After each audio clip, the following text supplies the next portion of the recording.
असं तुम्ही मला सांगा ना की बाबा महानगरपालिकेमध्ये 8 वर्ष प्रशासक बसल्यानंतर महानगरपालिकेच्या अधिकाऱ्यांनी आयुक्तांनी तिथल्या नागरिकाच्या अडीअडचणी सोडवण्यासाठी असा कधी प्रयत्न केलाय का?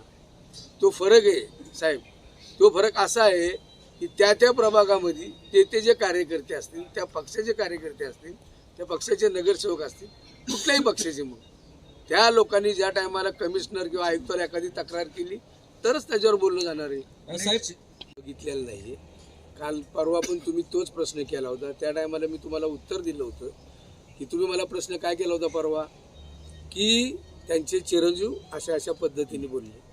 त्याच्यानंतर मी तुम्हाला काय सांगितलं होतं की त्यांनी उत्तर दिल्यानंतर त्यांच्याच वडिलांनी त्याला उत्तर दिलं होतं, त्यामुळे त्या विषयावर पडदा पडलेला आहे असं मला वाटतं. एक शेवटचा प्रश्न मध्ये ज्या पद्धतीने नाही, मी 2 दिवस आता नागपूरला होतो ना, भंडाराला केला, तिथं साकोली गाव म्हणून आहे त्या ठिकाणीही केला होता.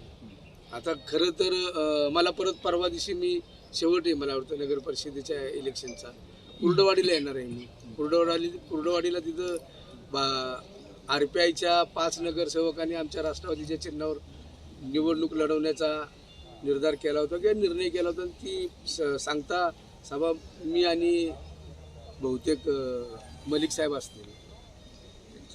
एकंदर ही पुढची कशी प्रक्रिया असणार? आम्ही तेच सांगतो. आता एकंदर जसं तुम्ही मागाशी मला विचारल्याप्रमाणे मी 12-15 सोलापूर शहराच्या दृष्टिकोनातून अतिशय महत्त्वाचे प्रश्न असणार आहे. समजा मग तो रोजगारचा असेल, पाण्याचा असेल, सोलापूरमध्ये काय काय समस्या सोडवल्यानंतर उद्भवणारे प्रश्न असतील, रस्त्याचा असेल, कचऱ्याची विल्हेवाट लावायची असेल, सोलापूर महानगरपालिकेमध्ये आमच्या सर्व मागासवर्गीय कामगाराच्या बाबतीतला प्रश्न असेल.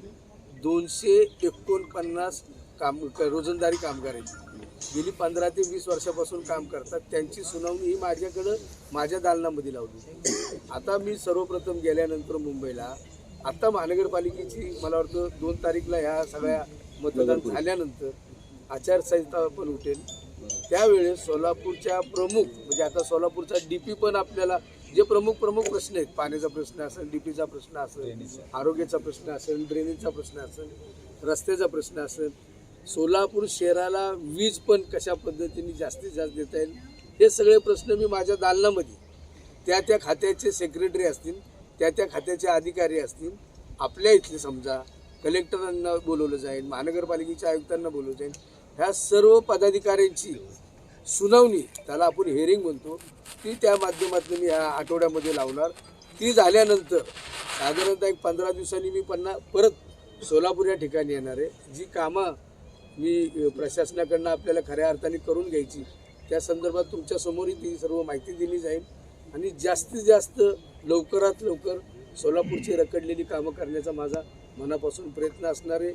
तुम्हालाही माझी विनंती असणार आहे, सोलापूरच्या शहरामध्ये विकासामध्ये आमच्या सर्व मीडियाचे पत्रकार असतील, आमचे बंधू असतील, तुम्ही आम्हाला सहकार्य करा, एवढीच विनंती या ठिकाणी. त्याचं कारण काय आहे की आज 2-3 दिवसामध्ये फिरत असताना आहे ना, सर्वात जास्त प्रत्येक समाजाच्या घटकांना आमच्याकडनं किंवा आदरणीय दादाकडनं निधी दिला गेलेला आहे.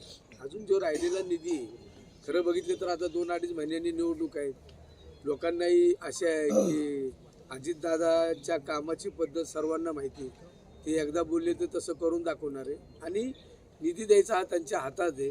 त्यामुळं मला असं वाटतं की जे काम करणारे जे आहेत त्यांना घेऊन काम करणारे, जे उद्या येणार आहेत तेही आमच्यासोबत असणार आहे. सर्वांना घेऊन एकदम मजबूतीपणे काम करणारे. आणि माझा परत एकदा तुम्हाला सांगतोय, आम्ही जो आकडा, आम्ही जी फिगर, मॅजिक फिगर काढलेली ती 100% पार होणार.